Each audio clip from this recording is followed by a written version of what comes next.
Halo kawan-kawan, salam koyu untuk kebahagiaan. Kali ini saya liputan di Denpasar lagi ya. Liputan ketiga dalam minggu ini di Denpasar. Kali ini saya akan membahas kolam koi yang ada chillernya atau pendingin. Pendingin. Oke. Dan saya akan nanya apa sih manfaatnya kolam koi isi chiller, apa kelebihannya, apa kekurangannya, dan apa pengaruhnya kepada kehidupan ikan koi. Jangan lupa like, comment, share, dan subscribe. Di samping saya ada narasumber saya, Om Surya Pong. Siap. Di Sekar Tunjung Rock City. Oke, Om Surya, ke pertanyaan pertama aja nih ya. Apa sih penyebabnya kok Om menginstal chiller di kolam koi? Kan agak sedikit mainstream kan? Siap. Nah, apa tuh?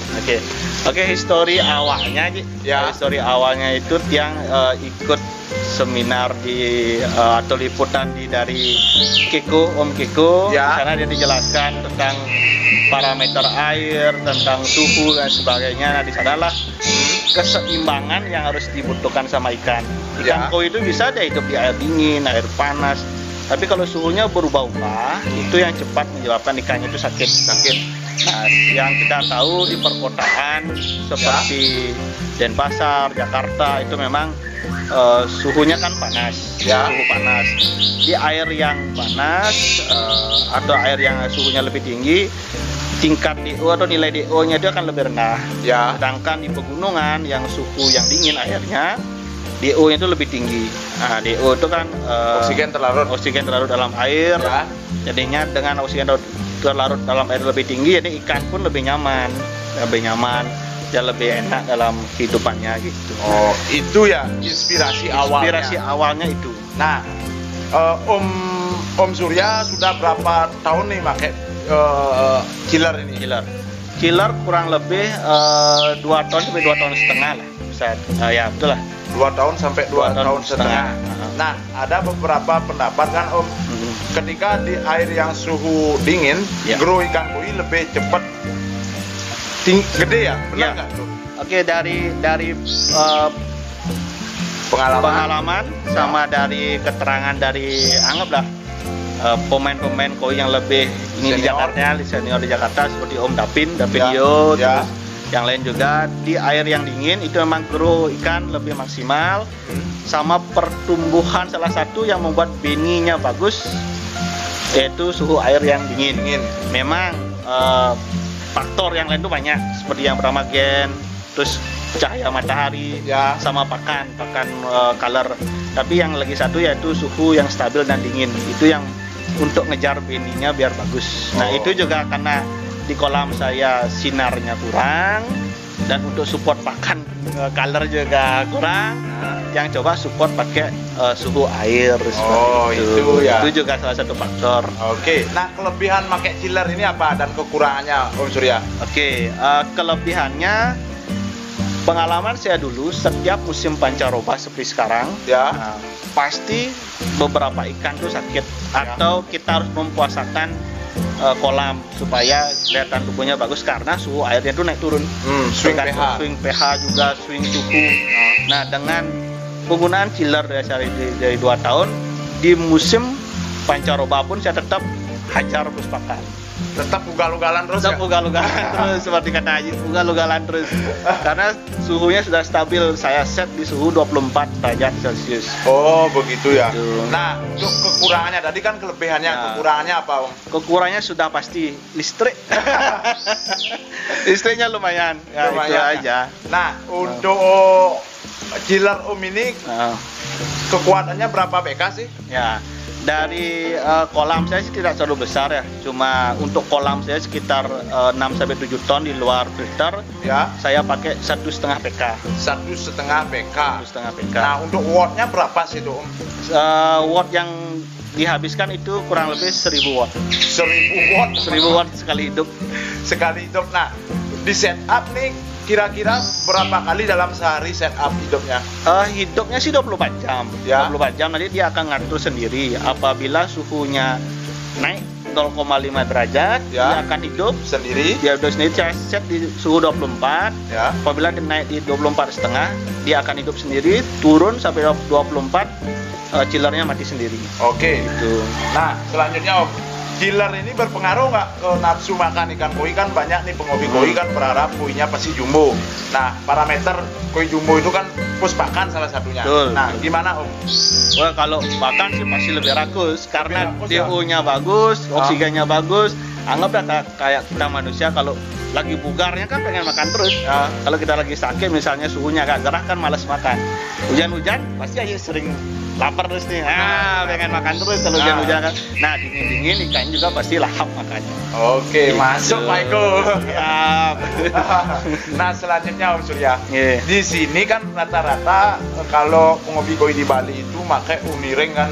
Ya. Dan oksigennya sampai airnya tuh nggak kelihatan ikannya. Nah, kenapa berbeda nih? Nggak pakai uniring, akan tetapi oksigennya dialirkan ke chamber biologis. Ya, apa pertimbangannya Om? Oke, itu dari atas saran Dapin, sebenarnya Dapin Yo. Ya. Di mana koi itu kita harus menikmati. Apa sih fungsi kita melihara koi? Adalah untuk menikmati. Kalau di kolam gelembungnya besar, airnya terlalu bergelombang, kapan kita menikmati ikan? Ya. Makanya disarankan pakai dua LP, apa namanya, dua aerator. Yang pertama 24 jam di chamber biologis terutama. Yang lagi satu kita hidupkan pakai timer, yang dimana hidupnya malam hari saja, karena pada malam hari lumut-lumut yang ada di kolam juga menyedot oksigen, jadinya supaya tidak kekurangan oksigen di kolam saat malam hari.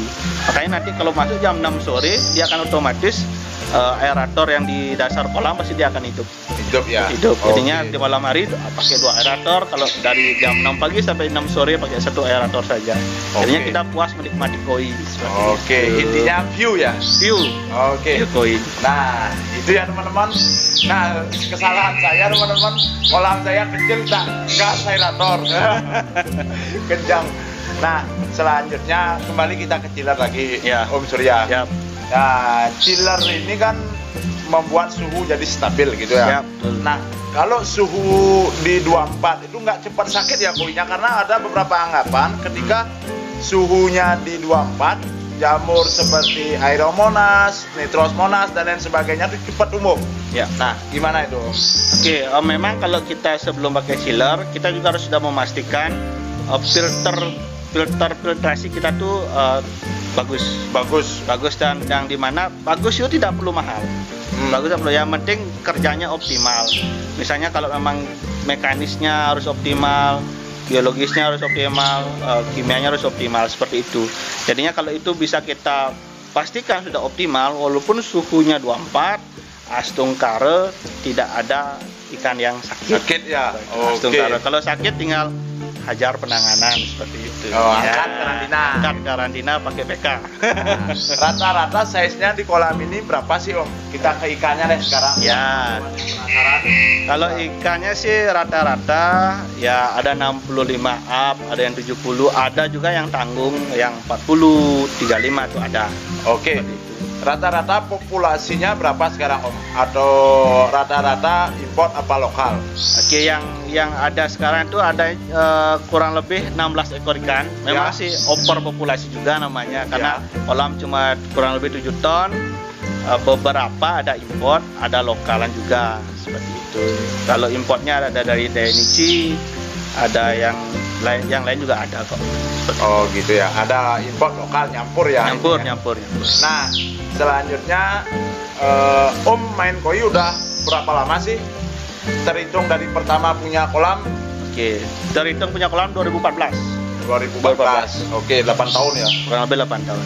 Nah, selama 8 tahun itu kolam ini langsung seperti ini? Apa memang ada bongkar pasang atau ganti desain dan lain sebagainya? Kolam ini kebetulan 4 kali perombakan. Ini perombakan yang terakhir. yang memberikan desain itu dari Om Gede Bujana dari ST Koi. Pak Gede Bujana. Ngasih desain, pengerjaan kerjakan sendiri sama kakak kandung, kebetulan tukang pemborong bangunan. Nah, tapi untuk desainnya Om Gede Bujana punya hasil karya. Gitu ya. Dirombak itu karena apa? Mungkin diperbesar atau mungkin ditambah filtrasinya atau mungkin desainnya diubah. Gimana sih? Mungkin bisa diceritakan spesifik. Dulu kolam saya kecil.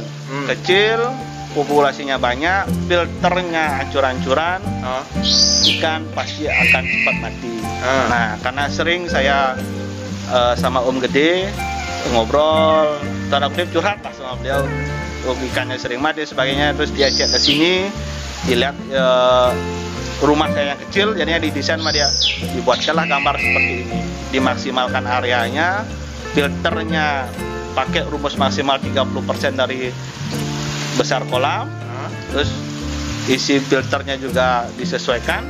Astungkara sampai sekarang setelah renovasi ini tidak ada yang sampai mati. Gitu. Mantap ya. Nah, selanjutnya di bulky shower itu medianya apa aja, Om? Oke. Di bulky shower 3 bulky shower teratas saya isi momogi. Momogi yang paling bawah saya isi oyster. Oyster.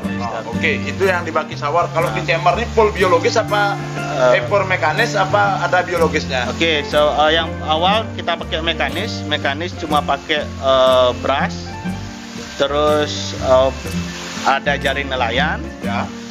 Ada jetmat juga ada, terus untuk biologisnya saya pakai momogi full 1 blok. Oh, 1 blok. 1 blok chamber. Oke. Itu. Kurang lebih berapa dus ngabisin momoginya? Waktu itu saya beli kurang lebih 7 dus. 7 dus ya. 7 dus kurang lebih. Hitung-hitung aja sendiri berapa teman-teman ngabisin budgetnya.